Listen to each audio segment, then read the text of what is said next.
Assalamualaikum warahmatullahi wabarakatuh. Baiklah, di sini kami dari kelompok TPA akan mempresentasikan makalah kami yang berjudul Model Pengembangan Kurikulum yang ada di Indonesia, yaitu kelompok sudut dan klasikal. Baiklah, saya Ayudi Anggraini, NIM 1910210001. Pengertian model pembelajaran kelompok. Model pembelajaran kelompok atau pembelajaran kooperatif adalah strategi pembelajaran yang melibatkan partisipasi siswa dalam satu kelompok kecil untuk saling berinteraksi.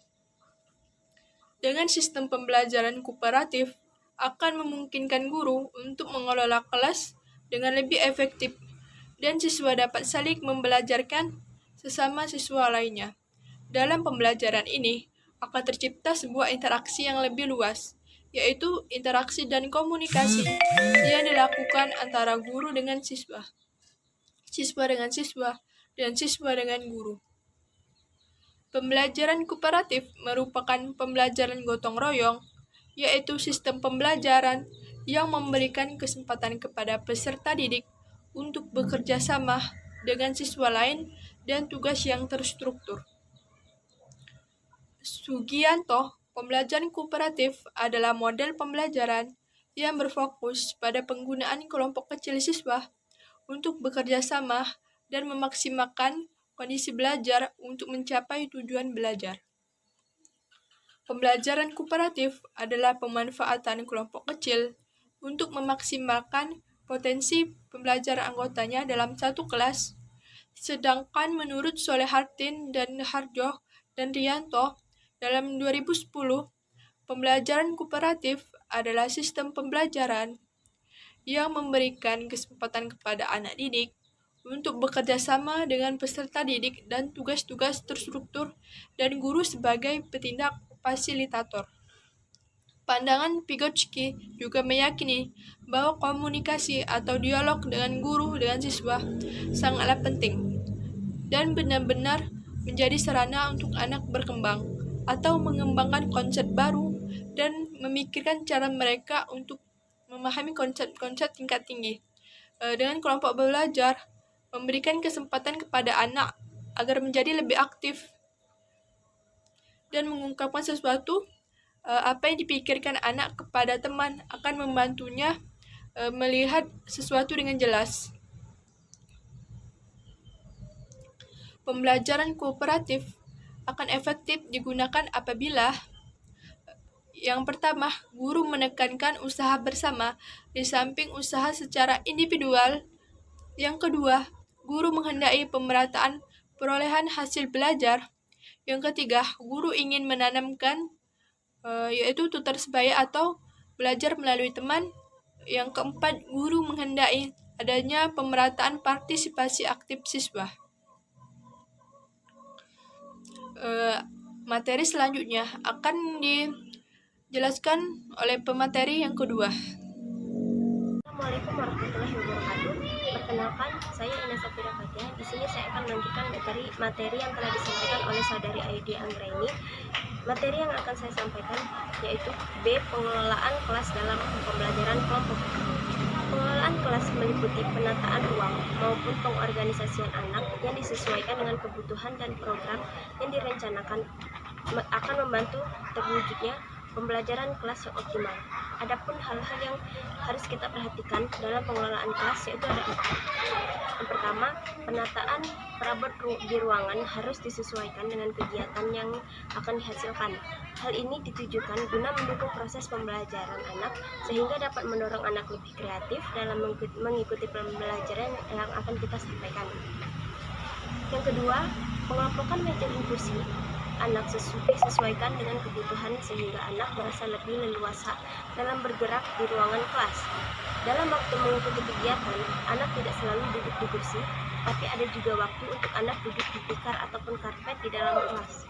Yang ketiga, peletakan dan penyimpanan alat bermain diatur sedemikian rupa sesuai dengan fungsinya dan tidak akan membahayakan peserta didik, sehingga dapat melatih melatih anak untuk pembiasaan seperti melatih anak untuk mandiri, tanggung jawab, membuat suatu keputusan sendiri. Yang keempat, yaitu alat permainan untuk kegiatan pengaman diatur dalam ruangan sedemikian rupa agar anak tetap aman ketika dalam pengawasan kita.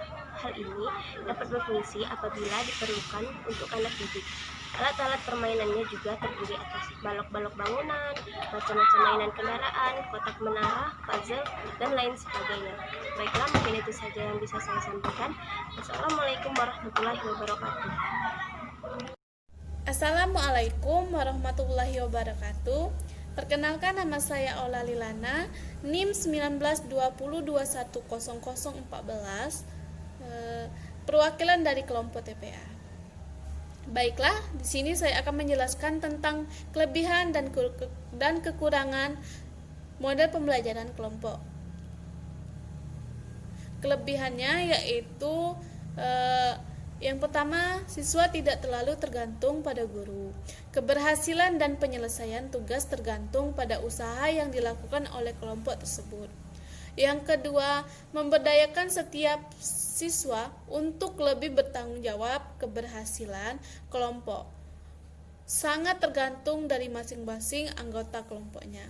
Yang ketiga, memberikan kesempatan yang luas kepada setiap anggota kelompok untuk bertatap muka, melakukan interaksi dan diskusi untuk saling memberi dan menerima informasi dari anggota kelompok lain.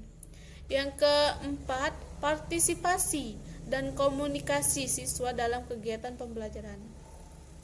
Yang kelima, evaluasi proses kelompok, yaitu menjadwalkan waktu khusus bagi kelompok yang mengevaluasi proses kerja kelompok dan hasil kerjasama mereka, agar selanjutnya bisa bekerjasama dengan lebih efektif. Hal ini berguna untuk proses pendidikan jangka panjang. Selanjutnya, kekurangan model pembelajaran kooperatif. Siswa yang mempunyai kelebihan akan merasa terhambat oleh siswa yang mempunyai kemampuan kekurangan. Akibat keadaan seperti ini dapat mengganggu iklim kerjasama dengan kelompok. Jikalau pembelajaran sesama siswa tidak efektif bila dibandingkan dengan pembelajaran langsung dari guru, bisa terjadi secara belajar yang demikian. Apa yang harus dipelajari dan dipahami tidak dicapai oleh siswa. Keberhasilan pembelajaran kooperatif dalam upaya mengembangkan kesadaran kelompok memerlukan periode waktu satu atau beberapa kali penerapan strategi. Mungkin itu saja yang dapat saya sampaikan. Selanjutnya akan dilanjutkan oleh teman saya. Selanjutnya, kekurangan model pembelajaran kooperatif. Siswa yang mempunyai kelebihan akan merasa terhambat oleh siswa yang mempunyai kemampuan kekurangan. Akibat keadaan seperti ini dapat mengganggu iklim kerjasama dengan kelompok. Jikalau pembelajaran sesama siswa tidak efektif bila dibandingkan dengan pembelajaran langsung dari guru, bisa terjadi secara belajar yang demikian. Apa yang harus dipelajari dan dipahami tidak dicapai oleh siswa. Keberhasilan pembelajaran kooperatif dalam upaya mengembangkan kesadaran kelompok memerlukan periode waktu satu atau beberapa kali penerapan strategi. Mungkin itu saja yang dapat saya sampaikan. Selanjutnya akan dilanjutkan oleh teman saya.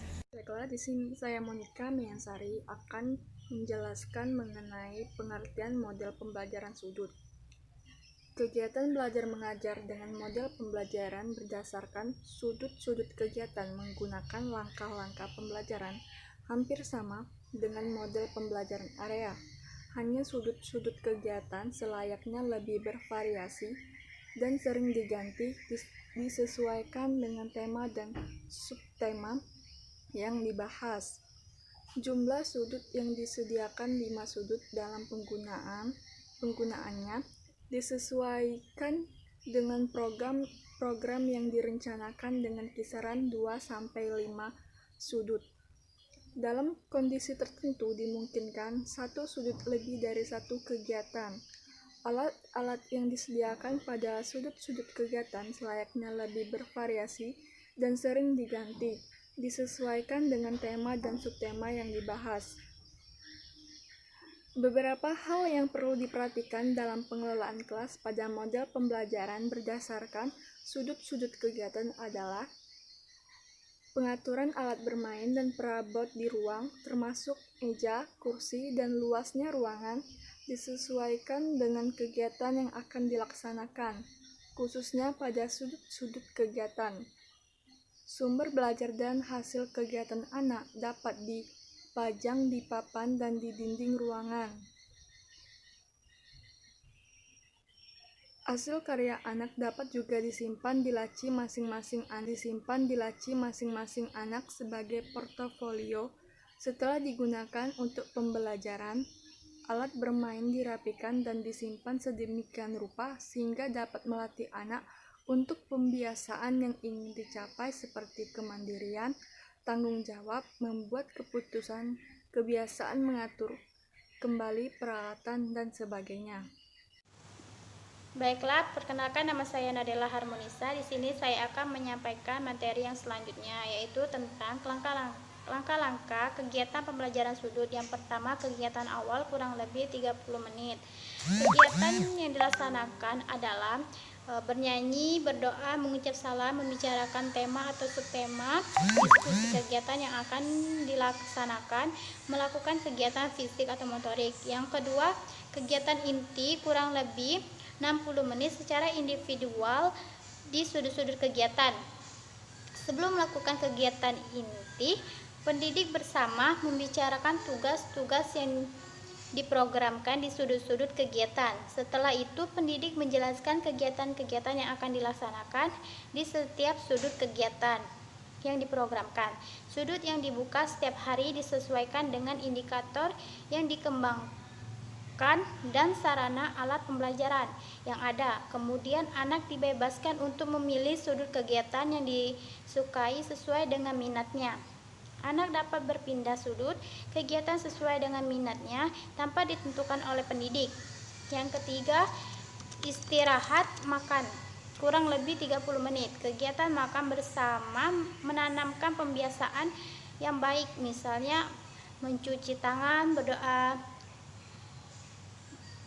sebelum dan sesudah makan, berbagi bekal dengan teman, membereskan dan merapikan alat-alat makan, dan sebagainya. Setelah kegiatan makan selesai, waktu yang tersedia dapat digunakan untuk bermain di dalam atau di luar kelas.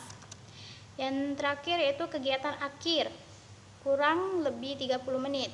Kegiatan akhir dilaksanakan secara klasikal, misalnya dengan bercerita, bernyanyi, gotong royong, membersihkan kelas, diskusi kegiatan sehari yang telah dilakukan, informasi kegiatan esok hari, berdoa dan mengucap salam. Perkenalkan, nama saya Alia Zakia.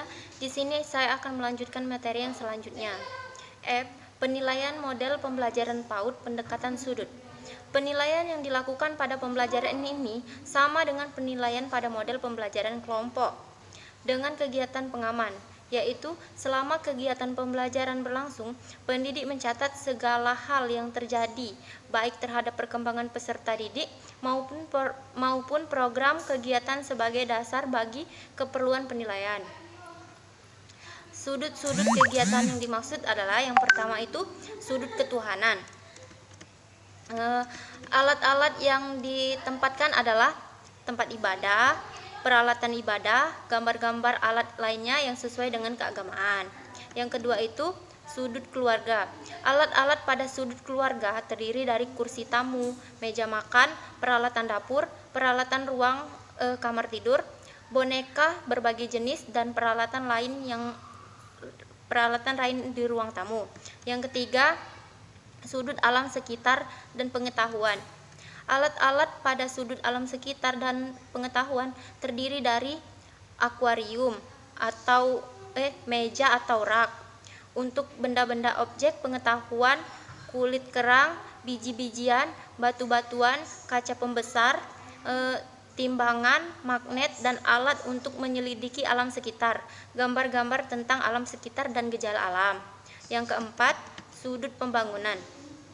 Alat-alat yang ditempatkan pada sudut ini adalah alat-alat untuk permainan konstruksi seperti balok, keping geometri, alat pengukuran dan miniatur atau model berbagai jenis kendaraan, plastisin, dan tanah liat. Yang kelima, sudut kebudayaan. Alat-alat yang ditempatkan pada sudut kebudayaan adalah peralatan musik atau perkusi, rak-rak buku, perpustakaan, alat yang untuk mengenal bentuk, warna, konsep, bilangan, simbol-simbol, alat untuk aktivitas rumah adat, pakaian adat, tokoh-tokoh, pewayang. Baiklah, mungkin itu saja. Saya akhiri. Ini akan menjelaskan materi tentang model pembelajaran klasikal. Model pembelajaran klasikal adalah pola pembelajaran yang dilakukan dalam waktu yang sama dengan seluruh anak sama dalam satu kelas. Menurut Mulyasa, model pembelajaran klasikal adalah pola pembelajaran yang dalam waktu sama seluruh anak melakukan kegiatan yang sama dalam satu kelas, di mana model pembelajaran ini paling awal digunakan di PAUD dengan sarana pembelajaran umumnya sangat terbatas, monoton, dan tidak memperhatikan minat individual. Pembelajaran klasikal mencerminkan kemampuan utama pendidikan karena pembelajaran klasikal ini merupakan kegiatan pembelajaran yang tergolong dalam pembelajaran yang tergolong efisien. Model pembelajaran ini memiliki karakteristik yang memberikan suasana belajar individual dan kelompok serta pencapaian keterampilan sosial. Model ini juga dapat digunakan untuk mencapai tujuan yang bersifat akademik. Dan yang selanjutnya itu metode yang bisa digunakan dalam pembelajaran klasikal. Metode yang dapat digunakan dalam pembelajaran klasikal yaitu ada dua metode. Yang pertama itu metode ceramah. Metode ceramah yaitu adalah metode penyampaian bahan pembelajaran secara lisan, di mana metode ini banyak dipilih oleh guru karena mudah dilaksanakan dan tidak membutuhkan alat bantu khusus serta tidak perlu merancang suatu kegiatan. Nah, dan metode yang kedua yaitu metode tanya jawab, di mana metode tanya jawab ini dapat menarik dan memusatkan perhatian siswa dengan mengajukan pertanyaan yang terarah. Siswa akan tertarik dalam mengembangkan daya pikir, kemampuan berpikir siswa, dan keruntutan dalam mengemukakan pokok-pokok pikirannya dapat terdeteksi ketika menjawab pertanyaan. Metode ini dapat menjadi pendorong bagi siswa untuk mengadakan penelusuran lebih lanjut dan bergantung pada berbagai sumber belajar. Saya Rini Novitasari, saya akan melanjutkan penjelasan terakhir dari teman saya tadi, yaitu tentang teknik yang bisa digunakan dalam pembelajaran klasikal. Teknik pembelajaran dapat diartikan sebagai cara yang dilakukan seseorang dalam mengimplementasikan suatu metode. Pembelajaran klasikal yang dibahas dalam makalah kami ini adalah mengemukakan metode ceramah dan tanya jawab, yang dimana sudah dijelaskan oleh teman saya tadi apa itu metode ceramah. Metode ceramah itu adalah metode penyampaian bahan pelajaran secara lisan, sedangkan metode tanya jawab yaitu dapat menarik dan memusatkan perhatian siswa dengan mengajukan pertanyaan-pertanyaan yang terarah. Siswa akan tertarik dalam mengembangkan daya pikir. Nah, kembali lagi ke teknik yang digunakan dalam pembelajaran klasikal, yaitu teknik prompting agar partisipasi dan aktivitas siswa itu menjadi tinggi. Pada umumnya, siswa akan belajar berpikir, bekerja secara individu sehingga mereka dapat melatih diri untuk menumpuk rasa percaya dirinya. Yaitu yang pertama, guru menjelaskan definisi. Yang kedua, membuktikan rumus. Yang ketiga, memberikan contoh. Dan yang keempat, yaitu memberi soal latihan kepada anak. Dan ada juga di sini kelebihan dan kekurangan model pembelajaran klasikal. Kelebihan dari model pembelajaran klasikal itu yang pertama, guru mudah menguasai kelas. Yang kedua, mudah mengorganisasikan tempat duduk atau kelas. Dan yang ketiga, dapat diikuti oleh jumlah siswa yang besar, bukan sedikit. Nah, yang keempat, mudah mempersiapkan dan melaksanakannya. Yang kelima, guru mudah menerangkan pelajaran dengan baik. Yang ketujuh, lebih ekonomis dalam hal waktu, memberi kesempatan pada guru untuk menggunakan pengalaman, dapat menggunakan bahan pelajaran yang luas, membantu siswa untuk mendengar secara akurat, kritis, dan penuh perhatian. Kekurangan dari model pembelajaran klasikal ini juga adalah mudah menjadi verbalisme, dan yang kedua, yang visual menjadi rugi, dan yang terakhir, yang auditif atau mendengarkan yang benar-benar menerimanya. Bila selalu digunakan dan terlalu digunakan dapat membuat bosan. Keberhasilan metode ini sangat bergantung pada siapa yang menggunakannya dan cenderung membuat siswa pasif.